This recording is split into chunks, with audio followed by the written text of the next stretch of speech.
सुनो, ये जो तुम किसी भी काम के होते ही, किसी भी छोटी सी खुशी के होते ही उससे किसी को बताने के लिए बेचैन हो जाते हो, ये आदत साधारण नहीं है। ये आदत तुम्हारे भीतर की एक गहरी कमजोरी को प्रकट करती है। तुम सोचते हो कि तुम खुशी बांट रहे हो, लेकिन वास्तव में तुम अपनी खुशी को खोल कर रख देते हो, और जो खुला होता है वह सुरक्षित नहीं रहता। मनुष्य बहुत कोमल है, ऊपर से कठोर दिखता है, भीतर से बहुत नाजुक है। उसके सुख कांच की तरह होते हैं, जरा सी ठोकर और दरार पड़ जाती है। लेकिन तुम क्या करते हो, जैसे ही जीवन में कुछ अच्छा घटता है तुम उसे शब्दों में ढाल देते हो, दिखाने लगते हो, सुनाने लगते हो, जैसे भीतर ठहरना तुम्हें आता ही नहीं। मैं तुमसे यह नहीं कह रहा कि दुनिया बुरी है, मैं यह भी नहीं कह रहा कि हर देखने वाली आंख शत्रु है, पर मैं यह अवश्य कह रहा हूं कि हर आंख पवित्र नहीं होती, हर दृष्टि में प्रेम नहीं होता। कुछ दृष्टियां खाली होती हैं, और खाली मन बहुत खतरनाक होता है। खाली मन तुलना करता है, खाली मन जलता है, खाली मन चुभता है। नजर कोई जादू नहीं है, नजर कोई टोटका नहीं है, नजर चेतना का स्पर्श है। जब कोई व्यक्ति तुम्हें देखता है तो वह केवल तुम्हें नहीं देखता, वह अपने भीतर की स्थिति से तुम्हें छूता है। यदि उसके भीतर संतोष नहीं है तो उसकी दृष्टि में विष होगा। यदि उसके भीतर अपूर्णता है तो उसकी दृष्टि में खरोंच होगी, और तुम अपनी खुशी को लेकर उस दृष्टि के सामने खड़े हो जाते हो। सोचो, जब तुम बीज बोते हो तो क्या तुम उसे सबको दिखाते हो? जब गर्भ ठहरता है तो क्या उसी दिन घोषणा कर दी जाती है? जो चीज कच्ची होती है उसे अंधेरे की जरूरत होती है, मौन की जरूरत होती है। प्रकाश में वह जल्दी सूख जाती है। लेकिन मनुष्य का मन बड़ा अजीब है, वह भीतर से डरा हुआ है। उसे लगता है कि अगर उसने नहीं बताया तो उसकी खुशी अधूरी रह जाएगी। जैसे खुशी को प्रमाण चाहिए, गवाह चाहिए, तालियों की जरूरत है। यह मांग कहां से आती है? यह मांग भीतर की रिक्तता से आती है। जिस दिन तुम भीतर से पूर्ण हो जाओगे उस दिन तुम चुप रहना जान जाओगे। नजर तब लगती है जब तुम खुले होते हो, नजर तब लगती है जब तुम अपने भीतर खड़े नहीं होते, नजर तब लगती है जब तुम बाहर की स्वीकृति पर निर्भर होते हो। क्योंकि जो व्यक्ति बाहर की स्वीकृति चाहता है वह बाहर की ही चोट भी स्वीकार करता है। ध्यान से समझो, तुम किसी को अपनी खुशी बताते हो, सामने वाला मुस्कुराता है, वो कहता है बहुत अच्छा, लेकिन उसके भीतर कुछ और चलता है। उसके भीतर तुलना उठती है, उसके भीतर सवाल उठता है कि उसके पास ये क्यों नहीं है। वह स्वयं को छोटा महसूस करता है, और यह भावना उसकी आंखों से होकर तुम्हारे जीवन में प्रवेश कर जाती है। यह कोई सोच समझ कर किया गया कार्य नहीं होता, यह अनजाने में होता है। इसलिए यह और भी खतरनाक है, क्योंकि जो जानबूझकर नुकसान करता है उससे बचना आसान है। जो अनजाने में चोट करता है वह हर जगह है। पुराने समय के लोग इस बात को जानते थे, इसलिए वे अपने सुख को चुपचाप जीते थे। वे शोर नहीं मचाते थे, वे अपनी योजनाएं हवा में नहीं उछालते थे। वे जानते थे कि जो बात अभी पक रही है उसे हवा नहीं लगनी चाहिए। आज का मनुष्य उल्टा है, वो पहले बोलता है फिर करता है, पहले दिखाता है फिर जीता है, और जब चीज टूट जाती है तो कहता है कि नजर लग गई। नजर बाहर से नहीं आती, नजर भीतर से आमंत्रित की जाती है। जब तुम अपनी खुशी को शब्द देते हो तो तुम उसे कमजोर करते हो। शब्द भारी होते, वे ऊर्जा को बांट देते, भीतर जो रस है वह बाहर बहने लगता है। इसीलिए तुमने देखा होगा, किसी दिन बहुत अच्छा लगता है और तुम सबको बता देते हो, अगले ही दिन वो अच्छा सा भाव गायब हो जाता है। तुम सोचते हो क्या हुआ? कुछ हुआ नहीं, तुमने ही उसे बाहर फेंक दिया। खुशी भीतर टिकती है, बाहर नहीं। ये समझना बहुत जरूरी है कि मौन कोई दबाव नहीं है, मौन डर नहीं है, मौन जागरूकता है, मौन सुरक्षा है, मौन आत्मसम्मान है। जो व्यक्ति अपने सुख को छुपा सकता है वह कमजोर नहीं होता, वह बहुत मजबूत होता है। कमजोर व्यक्ति ही दिखाता है, कमजोर व्यक्ति ही बताता है, मजबूत व्यक्ति जीता है। जब तुम भीतर खुश होते हो तो तुम्हें बताने की जरूरत नहीं पड़ती। तुम्हारी आंखों में एक ठहराव होता है, तुम्हारे चेहरे पर एक शांति होती है, वह काफी है। उससे ज्यादा कुछ कहने की जरूरत नहीं। लेकिन तुम तो अपनी योजनाएं भी बता देते हो। अभी काम शुरू भी नहीं हुआ और तुम घोषणा कर देते हो, अभी सपना देखा भी नहीं और तुम उसे शब्द दे देते हो। फिर वही सपना अधूरा रह जाता है और तुम कहते हो किसकी नजर लग गई। सच यह है कि सपना तब तक सुरक्षित नहीं होता जब तक वह तुम्हारे भीतर गहरा न हो जाए। जो चीज गहरी नहीं हुई उसे दिखाना आत्मघात है। नजर इसलिए लगती है क्योंकि तुम असुरक्षित हो। नजर इसलिए लगती है क्योंकि तुम भीतर नहीं ठहरे हो। नजर इसलिए लगती है क्योंकि तुम बाहर देख रहे हो। जिस दिन तुम अपने भीतर खड़े हो जाओगे उस दिन 1000 आंखें भी तुम्हें छू नहीं पाएंगी। ये बात समझने की है, मानने की नहीं। समझ में आते ही व्यवहार बदल जाता है। अभी तुम्हें ये अजीब लग सकता है, तुम्हें लग सकता है कि चुप रहना बोझ है, लेकिन चुप रहना बोझ नहीं, विश्राम है। चुप रहना अपने आप को समेटना है। चुप रहना अपने जीवन को सुरक्षित करना है। जो व्यक्ति बहुत बोलता है वह बहुत बिखरा होता है। जो व्यक्ति कम बोलता है वह भीतर इकट्ठा होता है, और जो इकट्ठा हो गया उसे नजर छू नहीं सकती। ये पहला सूत्र याद रखो। जो अभी नाजुक है उसे छुपाओ, जो अभी बढ़ रहा है उसे शोर से बचाओ, जो अभी भीतर है उसे भीतर ही रहने दो। यहीं से समझ की यात्रा शुरू होती है। नजर से बचने का अर्थ ये नहीं है कि तुम डर कर जीने लगो। नजर से बचने का अर्थ यह है कि तुम अपने भीतर इतने स्थिर हो जाओ कि तुम्हारी खुशी को बाहर की हवा की जरूरत ही ना पड़े। तुमने देखा होगा जो फल कच्चा होता है वो पेड़ के पत्तों के बीच छिपा रहता है। धूप उसे सीधे नहीं छूती, हवा उसे झकझोर नहीं पाती, लेकिन जब वही फल पक जाता है तब वह स्वयं गिर पड़ता है। तब उसे छिपाने की जरूरत नहीं रहती, तब कोई नजर उसका कुछ नहीं बिगाड़ सकती, क्योंकि अब उसमें परिपक्वता है। मनुष्य की खुशी भी ऐसी ही है। जो खुशी अभी कच्ची है उसे दिखाना अपने ही हाथों से तोड़ देना है। लेकिन तुम ऐसा क्यों करते हो? क्यों तुम अपनी खुशी को छुपा नहीं पाते?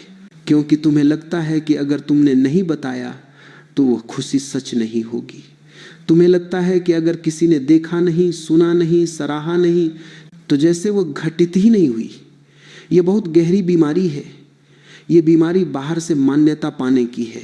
जिस दिन तुमने ये जान लिया कि तुम्हारी खुशी को किसी गवाह की आवश्यकता नहीं, उसी दिन नजर का प्रभाव समाप्त हो जाता है। ध्यान रखना, नजर का सबसे बड़ा द्वार तुम्हारी जुबान है। तुम बोलते हो और उसी क्षण तुम अपने भीतर की ऊर्जा को बाहर कर देते हो। शब्द केवल सूचना नहीं होते, शब्द तुम्हारी चेतना को ढोते हैं। जब तुम किसी से अपनी खुशी कहते हो तो तुम अपनी चेतना का एक हिस्सा उसे दे देते हो, और हर व्यक्ति उससे संभाल नहीं सकता। कुछ लोग होते हैं जो सुनते हैं लेकिन भीतर कुछ और चलता है। उनके भीतर ईर्ष्या उठती है, चाहे वे उसे स्वीकार न करें। उनके भीतर तुलना उठती है, चाहे वे मुस्कुरा कर बधाई दे। यह सब बाहर से दिखाई नहीं देता, लेकिन भीतर घटता है, और भीतर की वही हलचल दृष्टि के माध्यम से तुम्हारे जीवन को छूती है। इसलिए समझो, छुपाना छल नहीं है, छुपाना झूठ नहीं है, छुपाना आत्मरक्षा है। जब तुम अपने सुख को छुपाते हो तो तुम किसी से कुछ छीन नहीं रहे, तुम बस अपने भीतर उसे पकने का समय दे रहे हो। जो पक गया उसे फिर कोई कच्चा नहीं कर सकता। पुराने समय में लोग कम बोलते थे। इसका कारण यह नहीं था कि उनके पास कहने को कुछ नहीं था। कारण यह था कि वे जानते थे कि जो अनावश्यक है वह बोलने योग्य नहीं। वे जानते थे कि हर सत्य को उजागर करना बुद्धिमानी नहीं है। आज तुम सब कुछ खोल कर रख देते हो। अपनी योजनाएं, अपने संबंध, अपने सुख, अपनी उपलब्धियां और फिर कहते हो कि सब कुछ बिगड़ क्यों जाता है। तुमने कभी देखा है जब कोई प्रेम नया होता है तो वह कितना नाजुक होता है। अगर तुम उसे सबको बताने लगो तो वह भारी हो जाता है। लोगों की राय, लोगों के सवाल, लोगों की तुलना, यह सब उस प्रेम को दबाने लगता है और धीरे धीरे वो प्रेम दम तोड़ देता है। फिर तुम कहते हो किसी की नजर लग गई। नजर नहीं लगी, तुमने उसे खुला छोड़ दिया। जो चीज भीतर सहजी जाती है वही टिकती है, जो चीज बाहर टांग दी जाती है वही टूटती है। मौन इसलिए मूल्यवान है क्योंकि मौन में ऊर्जा बिखरती नहीं। मौन में तुम एकत्र होते हो, मौन में तुम अपने भीतर की शक्ति को समेटते हो। लेकिन ध्यान रखना, मौन का अर्थ ये नहीं कि तुम भीतर दबाव पैदा करो। मौन का अर्थ ये नहीं कि तुम घुटन में जियो। मौन का अर्थ है बिना बताए जीना। जिस दिन तुम यह कला सीख लेते हो उस दिन तुम्हारे जीवन में एक अद्भुत स्थिरता आ जाती है। तुम्हें फिर यह चिंता नहीं रहती कि कौन क्या सोचेगा। तुम्हें फिर यह डर नहीं रहता कि कौन क्या देखेगा। तुम्हें फिर यह आवश्यकता नहीं रहती कि कोई तुम्हें स्वीकार करे, क्योंकि अब तुम स्वयं को स्वीकार कर चुके होते हो। नजर तब काम करती है जब तुम्हारे भीतर खालीपन होता है, जब तुम्हारे भीतर एक प्रश्न होता है, क्या मैं सही हूं, क्या मैं सफल हूं, क्या मैं खुश हूं। यह प्रश्न तुम्हें बाहर की ओर मोड़ देता है और बाहर वही होता है जो तुम्हें चोट पहुंचा सकता है। जो व्यक्ति भीतर से निश्चिंत है वह चुप रह सकता है। जो व्यक्ति भीतर से डरा हुआ है वह बोलता है। इसलिए मैं तुमसे यह नहीं कह रहा कि दुनिया से छुप जाओ, मैं तुमसे यह कह रहा हूं कि अपने भीतर से जुड़ जाओ। जब तुम भीतर से जुड़ जाते हो तब बाहर की हर दृष्टि कमजोर हो जाती है। तुमने देखा होगा कुछ लोग होते हैं जिनके पास सब कुछ होता है फिर भी वे दिखाते नहीं, और कुछ लोग होते हैं जिनके पास कुछ भी नहीं होता फिर भी वे बहुत दिखाते हैं। ये फर्क वस्तुओं का नहीं है, ये फर्क चेतना का है। जिसके भीतर संतोष है वह चुप रह सकता है, जिसके भीतर असंतोष है वह शोर करता है। और शोर हमेशा निमंत्रण होता है, शोर हमेशा बुलावा होता है। नजर को बुलावा मत दो। जब तुम कुछ अच्छा कर रहे हो तो उसे भीतर पकने दो। जब तुम्हें खुशी मिल रही हो तो उसे भीतर फैलने दो। जब तुम्हें शांति मिल रही हो तो उसे शब्दों में मत बांधो। शब्द छोटे होते हैं, शांति बड़ी होती है। जो चीज शब्दों से बड़ी है उसे शब्दों में मत उतारो। यह भी समझो कि कभी कभी अपनी ही दृष्टि भारी हो जाती है। जब तुम बार बार अपनी खुशी को दोहराते हो, जब तुम बार बार उसी के बारे में सोचते हो तो तुम उसे बोझिल बना देते हो। भीतर का सहज प्रवाह रुक जाता है। सहजता मौन में रहती है, सहजता प्रदर्शन में नहीं रहती। इसीलिए जो व्यक्ति जीवन को सहजता से जीना चाहता है उसे चुप रहना सीखना पड़ता है। उसे अपनी उपलब्धियों का ढिंढोरा नहीं पीटना पड़ता, उसे अपने सुख का प्रमाण नहीं देना पड़ता। वह जानता है जो घटा है वह घटा है। किसी के जानने या न जानने से उसमें कोई कमी नहीं आती। ये समझ आ जाए तो नजर का भय समाप्त हो जाता है, क्योंकि अब भय का आधार ही मिट गया। तुम चुप रहो लेकिन भीतर जागे रहो। तुम छुपाओ लेकिन डर से नहीं, समझ से। तुम कम बोलो लेकिन भीतर गहराई से जियो। यही संतुलन है, यही सुरक्षा है। अब अंतिम बात को बहुत शांत होकर समझो। नजर से बचने का अंतिम उपाय छुपाना नहीं है। नजर से बचने का अंतिम उपाय है भीतर इतना गहरा हो जाना कि बाहर की कोई दृष्टि तुम्हें छू ही ना पाए। शुरुआत में चुप रहना एक अभ्यास होता है, लेकिन अंत में चुप रहना स्वभाव बन जाता है। तब तुम कोशिश नहीं करते, तब तुम स्वाभाविक रूप से कम बोलते हो। तब तुम्हें याद ही नहीं रहता कि क्या बताया जाए और क्या नहीं, क्योंकि भीतर से बताने की आवश्यकता ही समाप्त हो जाती है। ये बहुत बड़ा परिवर्तन है। जब तुम भीतर स्थिर हो जाते हो तब नजर का सिद्धांत अपने आप निष्प्रभावी हो जाता है, क्योंकि नजर हमेशा सतह पर काम करती है। जो गहराई में उतर गया उसे सतह की हलचल क्या हानि पहुंचाएगी। सोचो समुद्र को, ऊपर लहरें हैं, तूफान है, शोर है, लेकिन नीचे गहराई में सब शांत है। तुम्हारा जीवन भी ऐसा ही हो सकता है। जब तुम अपनी खुशी को भीतर जीना सीख लेते हो, तब बाहर चाहे कोई देखे या न देखे, तुम्हारे भीतर कुछ हिलता नहीं। तब तुम्हारी प्रसन्नता किसी की दृष्टि पर निर्भर नहीं रहती। तब तुम्हारी शांति किसी की स्वीकृति की मोहताज नहीं रहती। नजर वहीं असर करती है जहां अहंकार होता है, जहां दिखाने की इच्छा होती है, जहां तुलना की भूख होती है। जिस दिन तुमने यह जान लिया कि तुम्हारा जीवन कोई प्रदर्शनी नहीं है, उस दिन नजर का खेल समाप्त हो जाता है। आज की दुनिया में सबसे बड़ा संकट यही है कि हर व्यक्ति दिखने में व्यस्त है। जीने का समय ही नहीं है। लोग अनुभव कम करते हैं, बयान ज्यादा देते हैं, वे भीतर कम उतरते हैं, बाहर ज्यादा भागते हैं। और जो बाहर भागता है वही थकता है, जो बाहर भागता है वही टूटता है। जिस व्यक्ति ने मौन को मित्र बना लिया, वह धीरे धीरे अदृश्य हो जाता है। अदृश्य होने का अर्थ यह नहीं कि वह छिप जाता है। अदृश्य होने का अर्थ है वह अनावश्यक रूप से दिखाई नहीं देता। वह केवल वहीं उपस्थित होता है जहां उसका होना जरूरी है। ऐसे व्यक्ति पर नजर टिकती नहीं, क्योंकि नजर को शोर चाहिए, नजर को चमक चाहिए, नजर को घोषणा चाहिए। मौन में नजर भटक जाती है।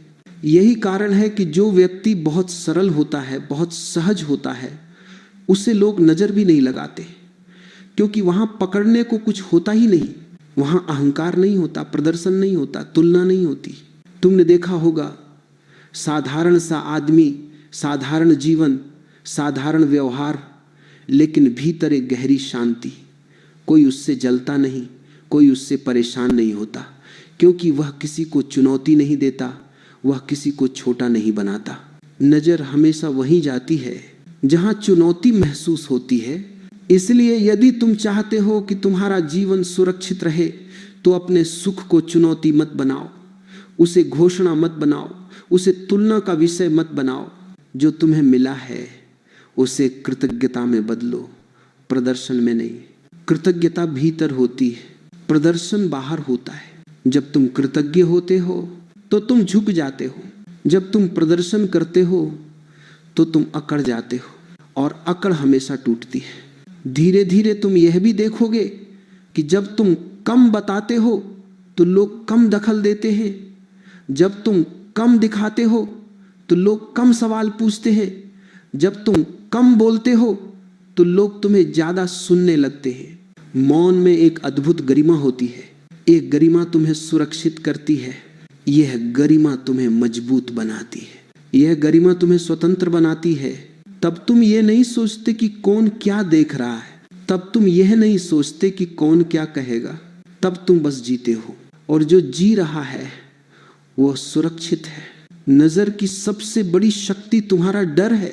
डर हटते ही नजर निष्प्रभावी हो जाती है। जब तुम डरना छोड़ देते हो, जब तुम साबित करना छोड़ देते हो, जब तुम दिखाना छोड़ देते हो, तब जीवन अपने आप संतुलित हो जाता है। तुम्हें फिर किसी उपाय की जरूरत नहीं पड़ती, तुम्हें फिर किसी सुरक्षा कवच की जरूरत नहीं पड़ती। तुम स्वयं ही कवच बन जाते हो। याद रखो, खुशी को भीतर रखो, वो बढ़ेगी।